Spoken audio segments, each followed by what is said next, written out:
Buenos días, es un gusto estar en primer plano con ustedes el día de hoy para compartir estos asuntos que pueden ser de interés de todos los ecuatorianos. Espero que tengan un lindo día además. Doctor, se vienen cambios en el gobierno, ministros que han salido, ministros nuevos que vienen ingresando. ¿Cómo se ve este panorama para el Ecuador? A ver, ahí lo que no sé es cuál es Marcela y cuál es Raiza, porque las Es voces de las dos se me confunden. Tú eres Marcela, Raiza. Marcela soy yo. Marcela. Saludos, Ok, exacto. Marcela.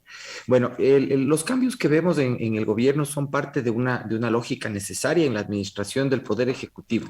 Cada vez que un presidente está en funciones y cada vez que lo requiera para poder limar asperezas, para poder avanzar dentro de las cosas que se han ofrecido a la ciudadanía dentro de los planes de gobierno, los ministros están ahí y funcionan como fusibles, así como los fusibles del auto, como los fusibles que usamos en los, como se dice vulgarmente, los breakers de la casa. Están ahí para quemarse.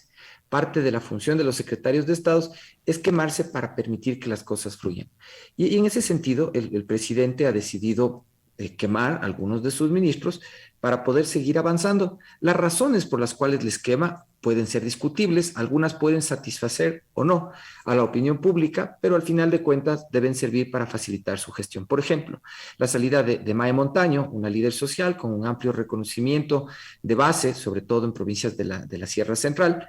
Entonces, parecería que es una pérdida para el gobierno al frente del Ministerio de Inclusión Económica y Social, y más cuando esto sucede aparentemente por una disputa que llaman personalismo, porque el personaje de la MAE es un personaje visible, con liderazgo y etcétera. Yo creo que el gobierno pierde un poco en la quema de ese fusible, pero bueno, hay que desear el mejor de los éxitos al señor Bernal, que viene de la gobernación de la SUAY, a esas mismas funciones. La ministra de Agricultura, yo mismo recomendé desde la tercera o cuarta intervención pública de ella que era el primer fusible que debía quemarse, y los eventos de relacionamiento del gobierno, sobre todo con los agricultores y arroceros de la costa, dan la razón en el sentido de que era un cambio inminente y muy necesario. Creo que otras carteras, digamos, no directamente de Estado, pero como la gobernación del Guayas, la cual se ha encargado a Pablo Arosemena, o la gobernación de la Suaya, a Matías Abad, son buenas señales de la incursión en política de nuevos cuadros, de personas que vienen de la academia o de la representación gremial, que vienen descontaminados de los vicios de la política usual. El mejor de los éxitos para ellos, ojalá todo funcione bien. Y otros cambios que yo creo que son necesarios, más allá de la buena preparación académica que puedan tener, pero que creo que nos dejan en una enorme deuda a los ecuatorianos respecto de los resultados que no tienen en su gestión.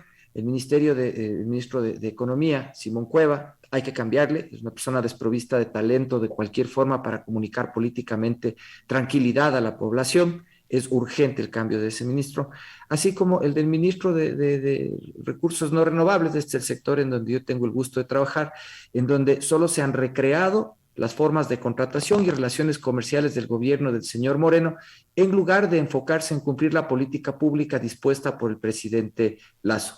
No se han dado esos dos cambios, pero desde la ciudadanía se hacen bastante recomendables. Dentro de este proceso, muy buenos días, estimado doctor, le saluda Raiz André. En este mismo proceso justo de los cambios que se desarrollan dentro de los ministerios, ¿cómo podría ser o cuánto le cuesta tal vez al gobierno el poder cambiar cartas que en algún momento eran personas de su confianza y que, por ejemplo, en el caso de Mae Montaño, ella había dado un comunicado donde se hablaba de que había recibido con mucha sorpresa, sobre todo este proceso de removerla de sus funciones, porque se estaría, tal vez ella a lo mejor llevaba una agenda independiente a la que tenía el gobierno nacional. ¿Cuánta afectación podría tener la parte de gobernabilidad dentro de estos cambios que efectivamente se dan y que dejan también a lo mejor ciertos vacíos? Raiza. Ahí sí, en realidad, más que vacíos, porque de hecho yo creo que en la perspectiva de las relaciones internas del partido del gobierno, el señor Bernal en realidad es más cercano al presidente que lo que era Mae Montaño. Yo digo, es una pena que se vaya el cuadro de ella de la palestra pública, porque es una cara que convoca, de hecho, muchas adhesiones a nivel popular. Y sin embargo, las razones estratégicas por las cuales el gobierno toma esa necesidad, creo que pueden ser válidas también. Lo que sí le digo es una cosa, dentro de cualquier partido, no solo de gobierno, es la lógica usual de la cultura de las organizaciones políticas en Ecuador, entre los políticos, las envidias, uy, son una cosa tan terrible. Y yo creo que quien quiere sacar la cabeza del montón es como en la olla de cangrejos, los de abajo le jalan las patas. Y yo creo que de pronto lo que pasó con Mae es que empezó a brillar. Y eso es algo que le pasa factura entre un montón de políticos en el proceso alrededor del liderazgo de Guillermo Lasso, que han estado 12 años esperando llegar al poder. Y claro, de pronto se consideran a sí mismos iguales o mejores que Mae y no le quieren dejar lucir. Yo le he admirado siempre desde el activismo ciudadano a Mae Montaño. Sé que ella podrá continuar con su liderazgo emergente, pero entiendo las razones por las que el presidente necesita también a Bernal en esa cartera, alguien más cerca dentro del proceso político directo del partido de gobierno. Doctor, los cambios por parte del ministerio, ahora se vendrán cambios tal vez por parte de las ciudades en las provincias en el tema del Ministerio de Salud, perdón, del Ministerio de Agricultura y del MIES. Sí, yo creería que eso es parte de la dinámica que podría esperarse. Una de las razones, en el tema de agricultura, yo creo que estábamos jugando a goles abandonados, para decirlo de una manera simple, y más bien veo cualquier cambio que se realice en este momento como algo positivo. Yo creo que los nuevos funcionarios al frente del ministerio tendrán que evaluar primero cuál es la dinámica que el ministerio ha tenido en provincia. Hay provincias pocas en las que el Ministerio de Agricultura tiene un buen desempeño históricamente, pero en la mayoría de ellos el Ministerio de Agricultura es un ente ausente, dedicado a la burocracia puramente y a la contratación de asesorías. El Ministerio de Agricultura en Quito, si uno va a visitar, es como el emblema del centralismo. Yo creo que es como para hacer un documental. Usted encuentra unos pisos llenos de asesores en escritorios que no están sirviéndole a nadie en el campo, que parecen más bien estar vegetando en un cementerio administrativo a la espera de algún momento recibir una patada al costado. Pero es evidente que hay demasiada gente en el Ministerio de Agricultura que no le sirve de nada a la agricultura, que no le sirve de nada a la economía del país. Y yo creo que es un tema y no solo de cambio de eventuales cabezas a nivel provincial, sino de una reestructuración completa de para qué le sirve el Ministerio de Agricultura a la agricultura. Y tengo sí siempre la expectativa de que teniendo en el entorno del presidente Lasso gente que viene de los efectos válidos del cumplimiento de metas, que vienen del benchmarking de la industria y de la empresa privada, que esto cambie, y cambie para bien, ojalá en los siguientes meses, pero la expectativa está abierta. Los ciudadanos tenemos la esperanza de que las cosas sí funcionen bien. En este mismo tema, sobre todo, se han dado algunas manifestaciones. El día de ayer se dio una manifestación en contra del gobierno nacional. Eso también un poco con la repercusión que necesitaban tal vez la salida de la ministra de Agricultura y Ganadería. Dentro de este proceso también está previsto que el día de hoy haya una reunión entre los dirigentes del Frente Unitario de Trabajadores junto a la ministra de Gobierno para poder entablar ciertos diálogos. Este proceso tal vez le cuesta aún más al gobierno nacional, la parte del agro, la parte campesina, la parte de los productores. ¿Por qué? ¿Cómo llegar a tener estos consensos tal vez dentro de estos espacios para llegar a fortalecer un plan político cuando se viene realmente esta parte social que está complicando aún más el tema de gobierno? El camino, el camino del concepto, digamos, que el presidente Lasso ha decidido para construir la gobernabilidad, es el del diálogo explícito, es el de las medidas que a veces son graduales para cambiar las cosas. En una opinión muy personal, yo siento que las cosas a veces requieren de cambios más radicales para poder tener efecto. Y a veces es necesario negociar menos y ejecutar más para lograr que la gente pueda visualizar los verdaderos propósitos detrás de la capacidad ejecutiva del gobierno. Dicho de otra manera, creo que el gobierno debería ser más duro, definitivamente en este caso con el FUT o con los gremios que están reclamando a estas alturas, porque lo están haciendo ante planes no escritos, lo están haciendo ante leyes no propuestas, lo están haciendo con fines que son más bien proselitistas para poder rescatar el liderazgo de algunos líderes gremiales, como el señor Tatamues, que ya debería dedicarse a cuidar los nietos, a criar plantas, leer literatura erótica o algo que le enriquezca de otra manera, pero ya no debería estar haciendo activismo político, porque aparentemente lo único que sabe hacer es organizar el relajo. Y lo mismo en el tema campesino, yo creo que hay que diferenciar claramente el liderazgo gremial en el campo del liderazgo violentista, de una ala específica del movimiento indígena alrededor de Leonidas Issa, que están ahí para llamar a hacerse notables, a hacerse visibles en la mitad del reclamo, pero que en el fondo solo dicen no a cosas que ni siquiera están propuestas y no proponen cosas como alternativas para que funcione. Verá, si un político, si un activista, si un líder gremial solo dice no, pero no dice cómo llevar a cabo una alternativa, esa persona ya no le sirve al país en la posición en la que está. Y yo personalmente no tendría paciencia para darle conversa a alguien que no aporta nada. Doctor, en el tema del IES salió Jorge Madera. ¿Cuál es el criterio por parte de usted? Yo creo que en el IES de pronto al señor Madera le sobrepasó una estructura o varias estructuras de orden informal, para decir de alguna manera que hay mafias enquistadas ahí adentro que a veces pesan más que las decisiones administrativas y políticas.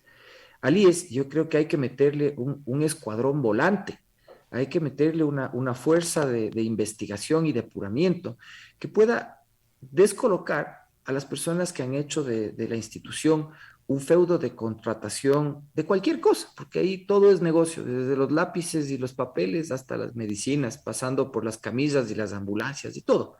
Y eso es algo que hay que detener también con decisión. Esos espacios en donde ahí definitivamente hay que asentar la mano fuerte, implican una coordinación directa de las entidades de gobierno y los organismos de control, incluyendo eventualmente fuerzas de tarea del Ministerio Público, de la Fiscalía General del Estado, porque caso contrario, usted le puede poner al mejor gerente del mundo ahí y el pobre está maniatado, porque de dentro de la institución hay gente que se han vuelto dueños de las decisiones, que se han vuelto dueños de los contratos. Hay contratistas que son dueños virtualmente de ciertos servicios dentro de la institución y son parte de la razón por la que los recursos de la seguridad social, tan esenciales para el sostén de la economía local de todo el país, en realidad están desprovistos de fondos. Lo principal con el IES, de hecho, además de, Diego, esta fuerza de tarea con la que hay que entrar en la institución, es devolverle a la seguridad social la plata que por distintas razones en otros momentos anteriores se han distraído de sus propósitos. Hay que devolverle desde el gobierno central primero que nada la plata a la seguridad social, la que se necesita para pensiones especialmente, porque ya nos está cantando el fenómeno, se está acabando la plata para la prestación médica y se va a acabar la de las pensiones, y el rato que a la gente que vive de pensiones le falte plata, va a morir de hambre. Eso hay que evitarlo porque es un tema ya de economía nacional, no solo de la seguridad social. En este mismo tema, doctor Pedro, es importante también lo que usted mencionaba, de que el Estado debería empezar a imprimir ya un poco los fondos que sean necesarios, sobre todo por una muerte anunciada que tiene también los procesos dentro del IES. En este tema, ¿cómo podría el Estado, cómo dentro de todas las deudas que ya mantiene el Estado, cómo dentro de todas las reformas económicas que se han intentado tal vez plantear, que sabemos que todavía falta que del papel a la ejecución se hagan muchas cosas, cómo podría ser la salida que podría dar el gobierno nacional, el Estado, a esta crisis que evidencia cada vez más todo lo que se viene dando en un sistema decadente dentro del IES? Yo sostengo que el presidente Lasso debe gobernar más por decreto y menos por reformas legales. Mientras más reformas legales tengamos que producir como país, más discusiones vamos a tener que llevar a cabo con una asamblea que cada vez se parece en lo malo a la asamblea anterior. De hecho, creo que la única diferencia entre la asamblea anterior y la actual, guardando siempre el respeto a los asambleístas que sí tienen el coeficiente intelectual y la preparación, porque sí hay algunos de esos también, lo único que diferencia a la asamblea anterior de la presente es el número de asambleístas en cana, porque eso es lo que les va a diferenciar cuántos terminarán presos. Eso es toda la diferencia. Entonces, el presidente necesita utilizar los mecanismos legales a la mano y el gobierno solo tiene 3 fuentes de recursos propios para poder abastecer, en este caso, a la devolución de dinero a la seguridad social. La una es ponernos más impuestos, pero yo no sé qué economía aguanta más impuestos. Ahí es donde yo pongo énfasis en la falta de sensibilidad política y preparación para la comunicación política del ministro de Finanzas. La otra, efectivamente, es vender servicios. ¿Pero qué servicios vende el Estado? Vende servicios portuarios, servicios aeroportuarios, vende servicios públicos directamente, que en realidad están destinados a atender la prestación de esos mismos servicios. El gobierno no va a poder recaudar la plata para devolverle al IES de vendernos electricidad o de vendernos alumbrado público o de vendernos servicios de aeropuerto, porque no todo el mundo ni usa aeropuerto, ni es suficiente las tasas, ni van a ser nunca, ni podrían ser tan altas como para ese efecto las tasas de alumbrado público, por ejemplo. Y la otra es producir petróleo. lamentable, triste y sucio como suena la industria petrolera, es lo único que ahorita podemos vender.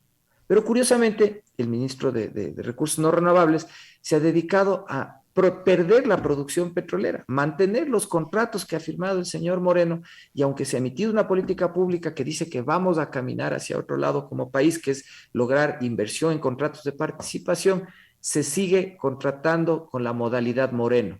Y eso no es bueno para la economía porque no mete billete directamente a la economía, que podría ir directamente a la seguridad social. Entonces, ¿qué le queda al gobierno? O ponernos impuestos o subirnos el valor de los servicios públicos. ¿Por qué? Porque hay alguien al que le interesa que no estemos recibiendo inversiones para producir petróleo. Los ciudadanos, les soy sincero, hasta deberíamos salir a exigir que se produzca más petróleo con inversión privada en este instante, preveyendo que no nos cobren impuestos para poder devolverle la plata a la seguridad social.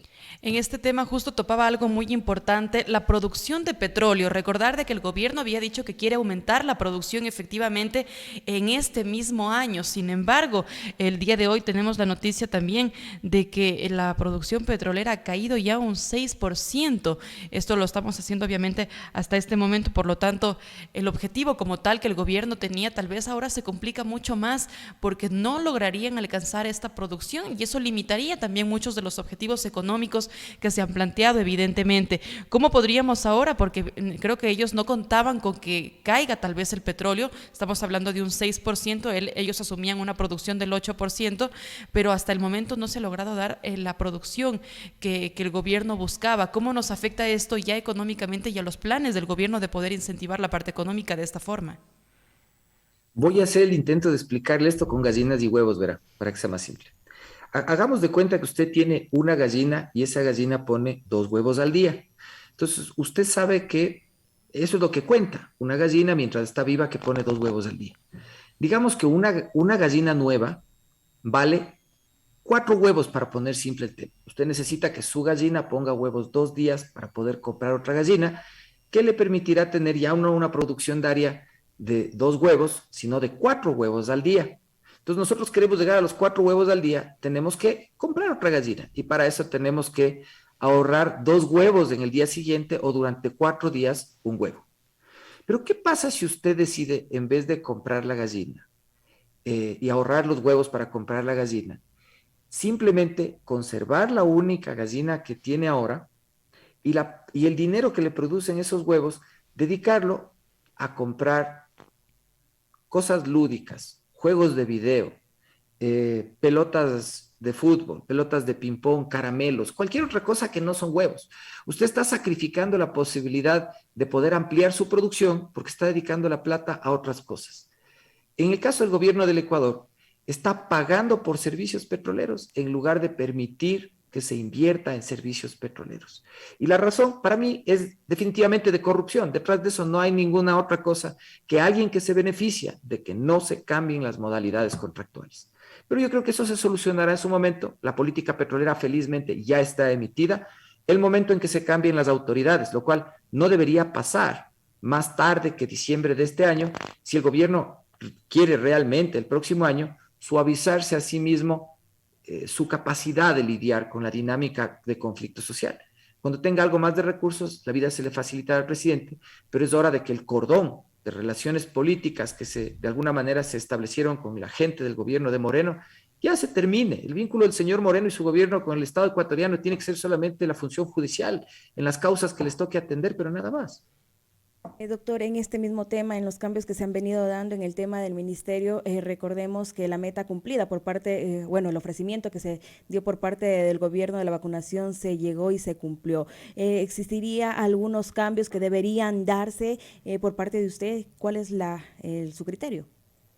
Primero, el proceso de vacunación, como lo lideró el presidente Guillermo Lasso, no solamente es digno de nuestro reconocimiento, sino de una página bien ganada en la historia de la República del Ecuador. El proceso de vacunación es una pieza, yo digo, es una obra de gestión pública que la historia recordará como una de las primeras cosas perfectamente hechas por un gobierno de la República del Ecuador.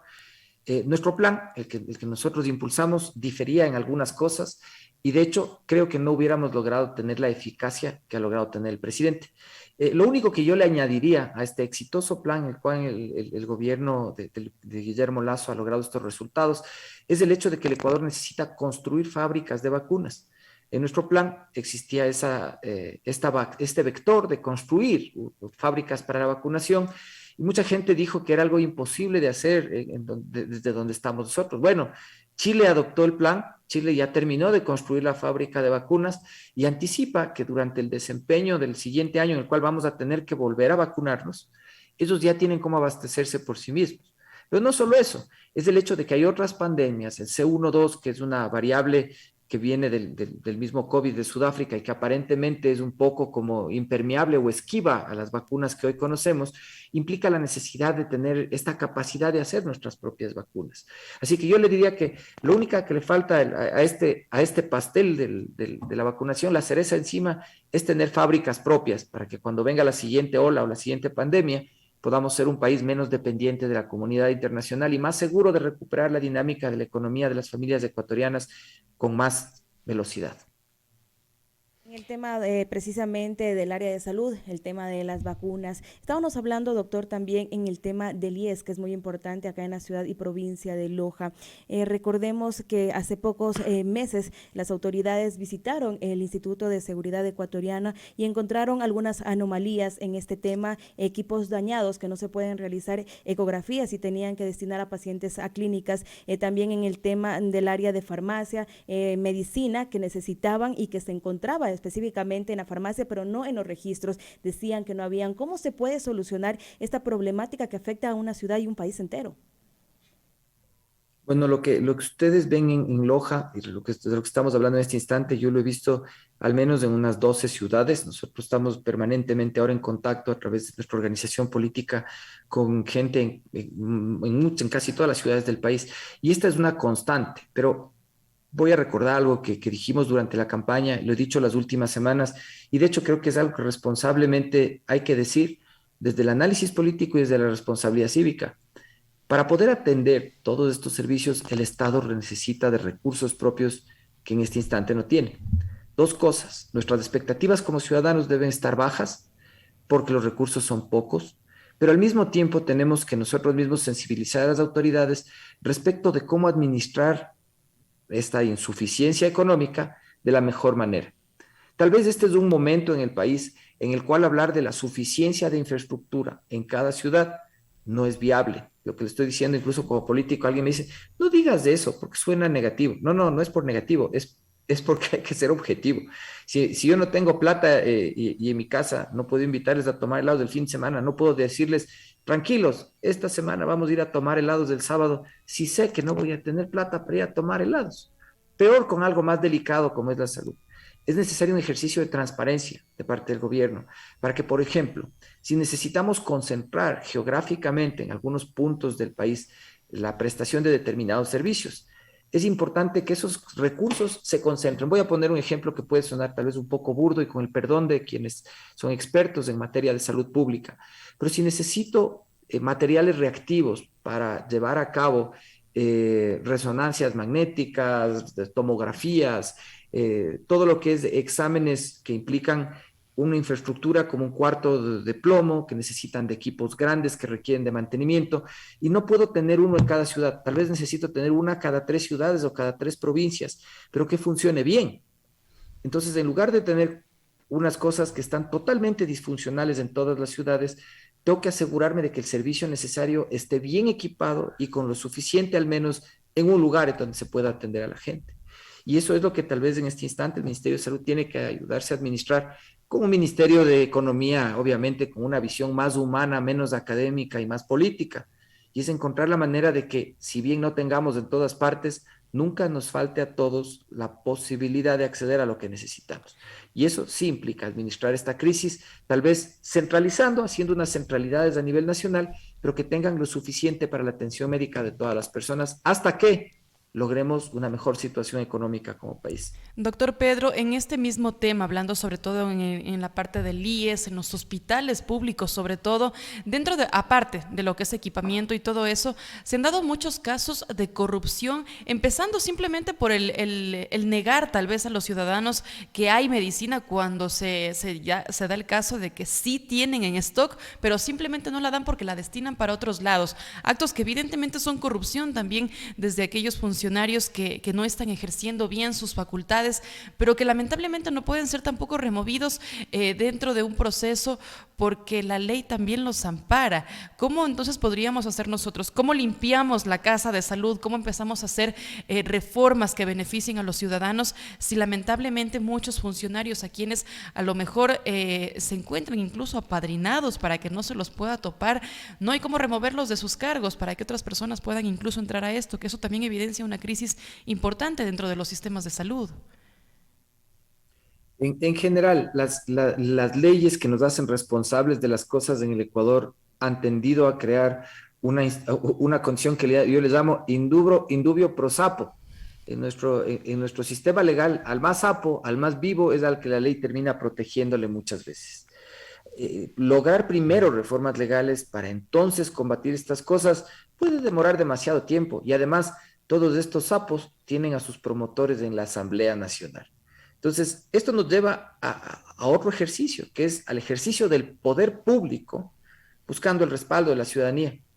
Si usted fuera el día de mañana un funcionario como un gobernador, como un ministro, y fuese a cortarle la cabeza, no estoy hablando en el sentido talibán, por si acaso vaya a confundirse el asunto, pero va a hacer evidente la mala gestión de un funcionario.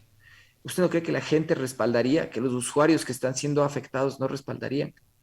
Yo siento que a los funcionarios políticos les hace falta ser más políticos, ser más valientes, en el sentido de hacer sentir que están ahí trabajando por la gente y que se la pueden jugar, incluso para perder sus puestos frente a quienes son unos avivatos y están dispuestos a cortarles las alas. Nuestro país necesita gente que esté dispuesto a jugársela por la gente. Y estoy seguro de que no deben temer que el día de mañana haya repeticiones o nada, porque simplemente la gente está esperando ver que quien tiene la responsabilidad de liderar lo haga con valentía. 2 onzas de valor, digo yo, pueden hacer la diferencia entre que un temerario de estos que se siente prevalido para seguir robando se vuelva chiquito, porque al final de cuentas el que le roba a la gente es un miserable, y los miserables por naturaleza son cobardes. Pero si nosotros como ciudadanos no nos damos cuenta de que debemos ser valientes para aplacar a esos cobardes, ellos van a seguir gobernando. No importa la buena intención del gobierno, no importa la insatisfacción de la ciudadanía. Depende de nosotros que sean removidos, depende de nosotros que sean expuestos. Y hay que hacerlo así, si es necesario señalándolos en la calle. No podemos seguir impávidos frente a una capa gruesa, intermedia, que ni deja que la burocracia de carrera ascienda, ni que quien ejerce el poder con buena intención lo haga. Los vivos están ahí en la mitad y siguen robándonos. Hay que detenerlos. Doctor, otra de las problemáticas que se está viviendo a través del gobierno es el diálogo que se ha tratado de dar con las organizaciones sociales, sobre todo con la CONAIE. ¿Cómo ve este diálogo? ¿Por qué no se han podido reunir las dos organizaciones sociales para poder llegar a un acuerdo y evitar lo que se está dando, sobre todo en lo que es manifestaciones? A ver, yo creo que el signo del tiempo en el que nosotros vivimos, yo le digo, es como un momento previo a un renacimiento. Es algo que, y de verdad lo siento así. Nuestro país y el mundo en general está frente a un momento en el cual estamos a punto de renacer, no solamente en la economía, porque va a venir un buen momento económico para todos en poco tiempo, en las artes, en las ciencias, en la política. Nos obliga a hacer cosas diferentes, cosas más trascendentales, cosas más fuertes. Eh, y es ahora cuando podemos hacerlo. La historia de la humanidad demanda de nosotros más seriedad en la negociación, más presencia en el reclamo. Y cuando el reclamo social es justo, debe hacerse sentir. Pero en el instante en el que estamos, tenemos que entender como ciudadanos que el poder público no tiene recursos a la mano y que el verdadero enemigo está en donde están enquistadas mafias de poder, es a las que tenemos que atacar. Que las verdaderas causas de la pobreza están en quienes pagan por tener control de las cárceles, en quienes pagan por evitar las licencias ambientales a quienes pueden hacer inversiones, en quienes pagan por mantener centros de lenocinio, casas de prostitución, venta de drogas activas. Y como ciudadanos tenemos que llevar este diálogo a la academia, al café de familia. Tenemos que hacer política activamente porque es el momento en que la sociedad va a despertarse. Un día de estos, cualquiera, vamos a estar envueltos en una revolución que puede cambiar la historia de nuestra realidad para siempre. Pero tenemos que saber que solo quienes están activos en las revoluciones las vencen en ellas y quienes son espectadores pierden. Así como sociedad tenemos que sensibilizarnos y pensar que en la movilización social puede haber buenos motivos, pero que en la que estamos viendo en curso, en creciendo en este momento, solo hay intereses partidistas, de líderes mediocres que solo se paran en la violencia o en la pobreza para tratar de conseguir candidaturas para sus organizaciones políticas. Doctor, Les también hay podemos que... poner nombre y apellido. Claro que sí, doctor. También hay que dar paso a las personas que nos escriben y es que nos dan a conocer, dicen, los mandos medios a nivel nacional son los que tienen que irse. En muchas ocasiones son quienes toman decisiones por los ministros o directores nacionales y en un buen número se mantienen los correístas. Ejemplo, directores nacionales de talento humano y también los asesores de ministros. ¿Cómo podemos dar contestación a la ciudadanía? Esa contestación a la ciudadanía es un sí rotundo, está clarísimo la visión de en dónde está el problema, porque estos son sitios estratégicos en donde muchas veces se afincan los que después terminan teniendo el poder con el nombramiento de quién decide qué en los procesos de contratación pública o el nombramiento de otras personas, muchas veces en cómo se dibujan, cómo se ejecutan los presupuestos institucionales de los GATS o de los entes descentralizados o de las empresas públicas. Entonces está claro a dónde tenemos que apuntar. Y lo que tenemos que pedir al gobierno es que actúe con sentido de urgencia para cambiar esas cosas. Yo no activo en ese sentido en contra del gobierno. Tengo la esperanza de que puede hacer esos cambios. Pero como ciudadanía debemos hacer sentir ese respaldo. Y es un respaldo que no es un te canto a favor tuyo, no. Es un te exijo esto, que sé que puedes hacer y que si haces va a beneficiarnos a todos. En este mismo tema nos hacen llegar mensajes también gracias a quienes se contactan con nosotros. Usted había dicho justamente, doctor Pedro, el funcionario público tiene que ser más público. Aquí nos dicen un poquito a ver si podemos ampliar este término que usted ha utilizado. Nosotros, de hecho, en nuestra propuesta pensamos que el gobierno debe ser, un buen gobierno es un gobierno de burócratas, de personas que hacen del servicio público una actividad profesional de largo plazo, que son expertos en poder atender la necesidad institucional, no para cumplir siempre lo mismo, porque a veces el concepto de cumplir implica llegar en un horario y salir a la hora correcta, hacer la venia correcta al jefe, ser respetuoso y estar en todos los cursos o cócteles que se organizan para mantenerse presente. Un verdadero burócrata, un verdadero servidor público, se debe a la gente. Y se debe a la gente para poder implementar cambios continuos. Se entrega en la formación continua para poder hacer mejor lo que hace todos los días. Y hace política en donde está, no hace venias. Comparte una mejor manera de hacer las cosas siempre y no está callado. Eso es algo que hace falta tal vez desde el Estado y es permitir que los servidores públicos, manteniendo la confidencialidad que corresponde a las gestiones específicas que mantienen, participen no de oyentes en foros públicos, sino de participantes con su propia experiencia para construir un mejor servicio público. Yo soy hijo de un servidor público, soy orgullosamente hijo de un burócrata que he visto servir. Sí, mi papá no se hizo un hombre rico, pero nos dio la riqueza más grande de todas, que es la vocación de servicio a los demás. Y veo ya en su, no quiero decir ocaso vida, pero ya en su tercera edad, una persona llena de sabiduría que ha podido aportar al país cosas útiles. Yo sí convocaría siempre a ese sentido cívico de los servidores públicos, que son quienes mejor ejemplo nos pueden dar de cómo hacer mejor nuestro país desde donde está. En el tema también, doctor, importante el trabajo que viene desarrollando el presidente Guillermo Lasso en lo que tiene que ver el Tratado de Libre Comercio, las negociaciones que están haciendo a nivel de exterior. ¿Cómo se visualiza o cómo se analiza por parte de usted estos convenios que se hace, por ejemplo, con México, que se quiere hacer con China y Estados Unidos? Excelente. Creo que en el tema de relaciones internacionales, el darle un empuje explícito, directo, claro, contundente a la relación con los Estados Unidos, a abrir canales de comunicación nuevos, de comercio con la China, con Rusia, con nuestros propios países vecinos es esencial. El tema específico de México, que está dentro de un eje político distinto desde el presidente Lazo, me parece estratégico que se haga de manera temprana por dos razones. Uno, tenemos 10 años de retraso en nuestras relaciones bilaterales con los países que son parte de la Alianza del Pacífico y México es uno de los principales actores dentro de la cuenca del Pacífico. Por lo cual, actualizar la forma de relacionarnos con México en el ámbito de la cuenca del Pacífico es, perdón, es una de las cosas mínimas de sentido común que tienen que hacerse. Es de aplaudir que se haga de manera temprana y que no por diferencias políticas se haya dejado para después. Lo mismo con la China, y de hecho con la China hay tanto pendiente de parte de empresas chinas que han tenido mala ejecución en contratos, y sin embargo tantas relaciones establecidas en el ámbito energético que se convierte también en un asunto estratégico, esa apertura de nuevas relaciones que hace China y Ecuador. Sobre todo porque China, que estuvo durante la última década en un modo de hacer préstamos a todo el mundo, ahora está en modo de hacer inversiones y nosotros necesitamos desesperadamente quien haga inversiones.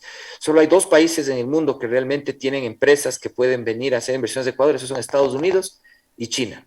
Por la vertiente de Estados Unidos pueden venir países del Commonwealth como Inglaterra, Australia, Nueva Zelanda, Canadá, sin duda, pero siempre la punta de lanza va a ser o el referente lo que haga Estados Unidos. Y en la cuenca del Asia, definitivamente China es un marcador definitivo de lo que pasará con países como Corea del Sur o como Japón o como Tailandia o como Indonesia, que también puede ser ahora inversionistas netos.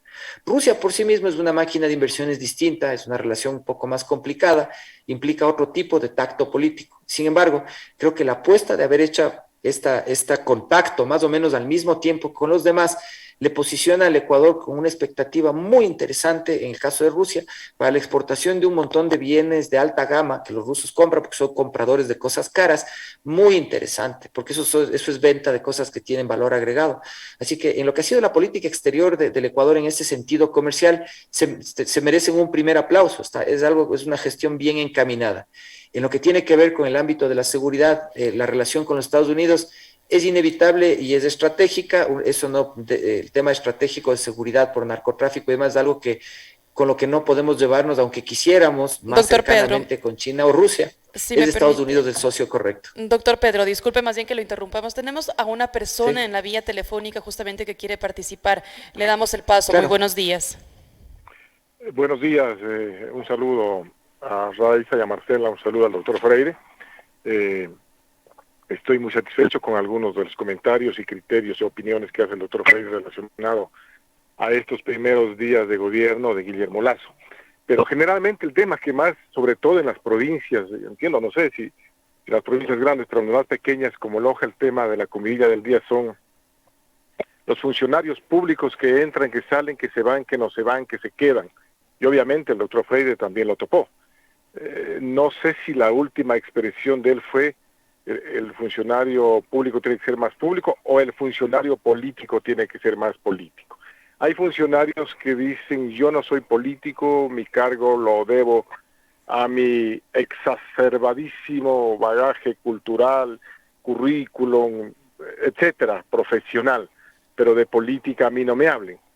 Hay funcionarios que son de libre remoción, que saben que de hoy a mañana podrían ser cambiados, pero que por ningún concepto ellos piensan siquiera en dar un paso al costado. Cuando ustedes analizan, es un nuevo gobierno, la gente se desespera porque le den un espacio para servir, para contribuir, considerándose no dueños, pero considerándose con alguna posibilidad ética, moral, por el hecho de haber pertenecido y haber apoyado un movimiento político. El presidente Guillermo Lazo es producto de un movimiento político, porque creo, como otros partidos, son políticos. Y obviamente, entonces, mi pregunta va concreta. ¿Tiene que conjugarse las dos partes en un funcionario, doctor Freire? El perfil profesional, el currículum, la academia con un perfil político, o basta con tener yo mi PhD en las mejores universidades del mundo, eso ya me habilita para poder yo exigir o desenvolverme en cualquiera de los campos profesionales de la administración pública, o si tiene que tener un componente y un condimento político. La salida de un ministro, de una ministra, usted lo analiza, obedecen a acciones de carácter político también. De ahí que, dada su experiencia y su bagaje cultural en ese sentido, quisiera su opinión al respecto. Muy amables por haberme permitido. Buenos días. Muchas gracias a Muchísimas la gracias. De persona hecho, que nos llamó. Doctor Pedro, coméntenos, ¿qué es lo que usted opina justamente de este comentario? bueno, pues este comentario y pregunta, de hecho, muy valiosa y muy acertada, me deja ver que además el caballero que llamó probablemente, él y yo comulguemos en muchos aspectos, desde un punto de vista incluso ideológico. Yo creo, mi abuelita solía decir que ni tan, tan, ni muy, muy. En realidad, si tenemos a alguien que es muy, muy de la academia, pero está desconectado de la visión política que empuja un gobierno, puede terminar siendo el peor enemigo del poder. Pero asimismo, si tenemos un funcionario que está ocupando una función porque es muy amigo del gobierno, indistintamente de si probablemente tenga ni siquiera una licencia de manejo de una moto, estamos exponiendo a todos los usuarios y a todos los ciudadanos al riesgo de un ignorante con poder en la mano. Lo que yo digo es que el sistema político debería permitir la garantía de que los funcionarios políticos tengan una identidad ideológica, unas posiciones claras, incluso en lo personal, respecto de lo que es hacer la cosa pública.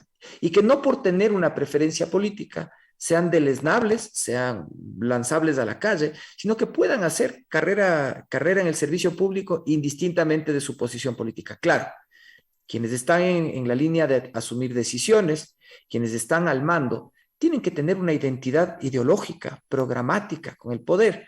Y de hecho yo creo que eso pasa ahora en esos mandos medios que tienen poder, porque a veces no es el tipo que dice gerente o director el que tiene el verdadero poder, sino el que tiene la capacidad en el comité de decidir qué se hace o cómo se paga, el que realmente manda. Y el que manda resulta que viene de otra vertiente política, incluso contraria al gobierno. Que de hecho, como hay tanto de esto de la corrupción, muchas veces no es que van a empujar en otro sentido, sino que van a generar corrupción y a veces, si lo hicieran, digamos, de un modo guerra fría, estratégicamente lo harían para incluso minar o destruir la imagen pública del gobierno. Entonces yo creo que los funcionarios públicos deben ser más políticos, pero la carrera, el servicio administrativo, la burocracia, debería ser cada vez más profesional. Y eso nos permitiría que, al revés, si el día de mañana llega un gobierno y pone un desentendido de todo, una persona sin bagaje profesional al frente, sea fácil purgarlo fuera cuando no tenga la capacidad de dirigir las decisiones desde el ámbito técnico y político. El tema, doctor, que nos hacen también llegar a conocer a través de las redes sociales y a través de interno. El doctor Cristian Alvarado fue candidato a asambleísta por la provincia de Loja por el movimiento Creo y nos manifiesta que en la Asamblea Nacional se evidencia que existe intentos de una vieja política de gobernabilidad en este sentido del chantaje para otorgar votos. ¿Qué es lo que se tiene que hacer en el gobierno para terminar con esto sin dejar de poder tener gobernabilidad? Yo creo que lo mencionamos al comienzo, y eso es asumir seriamente con lo que Kotter llama el sentido de urgencia. El tratar de gobernar por vía reglamentaria en todo lo que se pueda y evitar la discusión de cambios legislativos en todo lo que se pueda. Porque decíamos, esta asamblea mucho se parece a la anterior, tal vez solo se va a diferenciar en el número de asambleístas que terminen en cana, está dándonos unas malas señales de que la mayoría móvil, que yo creo que igual puede darse ocasionalmente porque hay muchas fuerzas políticas que participan del Parlamento, no se convierte en una regla de vida en la cual gente desprovista de valores éticos, inclusive de visiones políticas, está ahí en picada para vender el voto, para acomodarse en la coyuntura, solamente para ganarse unos centavos del sueldo del asesor o del contrato de infraestructura. El gobierno tiene un reto ahí. Yo creo que el tener a Alexandra Vela, una persona que tiene mucha, larguísima experiencia en los tejes y manejes de las relaciones con el legislativo, es muy bueno. No sé cuáles las estrategias puntuales que ella utiliza. Me parece que, eso sí, es un operador antiguo. Espero que esté entrenando a alguien para que el próximo año, probablemente, cuando quepan los reemplazos, pueda sucederle y mantener mejores condiciones de negociación frente al gobierno. Es digamos así, de entre los fusibles, ese es uno caro que tiene el gobierno, al cual yo le confío en su experiencia para lograr este tipo de balances, pero creo que algo que el gobierno tiene que insistir es en mantener lo que más pueda en el nivel reglamentario, y eso le va a simplificar la vida. Antes de finalizar, doctor Pedro, en este espacio, un poco comentar también sobre la situación que hoy por hoy se vive. Como le decíamos, se tiene previsto que la ministra justamente de Gobierno pueda mantener ciertas reuniones con aquellos que hoy por hoy están haciendo manifestaciones en la capital de la República. En este sentido, ¿usted cree que se logrará llegar a un diálogo realmente con esos procesos y que la ministra justamente será tal vez quien sea la abanderada de este proceso, ya que los ministros encargados de este tema no lograron llegar a un consenso dentro de todo este espacio? ¿Usted cree que a través del diálogo que se pueda manejar con la ministra exista ya un camino que fortalezca la gobernabilidad en cuanto al tema del agro y a las manifestaciones en general de la parte laboral que se vienen dando contra el gobierno? Yo le anticipo dos cosas. Verá, como estamos en modo calentamiento, yo veo detrás de la gestión del señor Issa y todo esto que él está liderando un evidente modo calentamiento de las calles en aras a producir probablemente un discurso de violencia en el mes de octubre. Yo creo que todos los esfuerzos que haga la ministra por sí misma o a través de los mediadores o negociadores que ella vaya a construir, porque entiendo que una estrategia apropiada es generar varios puntos de diálogo, aunque sea una excelente gestión la que se despliegue, no va a lograr mucho resultado, porque del otro lado usted tiene, digámoslo así, los ISA Boys están dedicados a construir el calentamiento de las calles. Entonces, los ISA Boys no van a negociar nada, porque ellos están en el negocio de armar relajo y van a mantenerse en ese modo. Y yo lo que creo que es responsable es que desde las voces de la ciudadanía, las fuerzas políticas que no se van a prestar para armar este relajo, empecemos a convocar a la ciudadanía alrededor de entender que la violencia en política es la madre de un recrudecimiento de la violencia criminal en la sociedad, de que la violencia en política es la madre de la desinstitucionalización y de que nuestro país sea menos atractivo para inversiones y por lo tanto pueda producir menos trabajo. Es importante entender que ese desorden que promueven los ISA Boys está destinado a hacerles a ellos posibles candidatos para las elecciones seccionales, pero que a la economía de las familias, lo que ellos quieren impulsar, solo nos degrada y nos empobrece. Ellos se visten de pobres para ser candidatos y no son responsables respecto a proponer soluciones. Entonces, fuera de lo que haga el gobierno por sí mismo, yo creo que los ciudadanos tenemos la responsabilidad de deconstruir esa modo de calentamiento y violencia que impulsan los ISA Boys.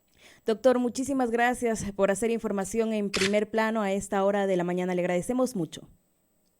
A ustedes, Marcela y Raiza, un abrazo para todos en Loja y a través de su señal que nos escuchan en todas partes del país y en el mundo. Un abrazo. Muchísimas gracias. Son 8:48, amigos oyentes. Nos vamos a una pequeña pausa publicitaria y regresamos con más información. Un sueño, una vocación, un servicio, un nombre. Todo se traduce en una sola expresión: ser médico y entregarse por entero a lo más valioso e importante, la salud y la vida. En Clínica San Pablo contamos con los mejores especialistas, moderna infraestructura y tecnología de punta para brindar un servicio con calidad humana y ética profesional. Los esperamos en la avenida Pío Jaramillo Alvarado y Tomás Alva Edison, sector La Argelia. Teléfono 254-6444. Emergencias y servicio de ambulancia las 24 horas. Somos Clínica San Pablo, profesionales con corazón. A partir del 1 de octubre del 2021, la Empresa Eléctrica Regional del Sur implementará un nuevo sistema de gestión comercial con el fin de mejorar los procesos y tecnologías, aportando eficiencia operativa, confiabilidad, calidad del servicio e innovación. La ERSA brindará información mediante el 136 y 3700-400 y de manera presencial en las oficinas de atención al cliente. Empresa Eléctrica Regional del Sur. Empresa Eléctrica Regional del Sur. La energía somos todos.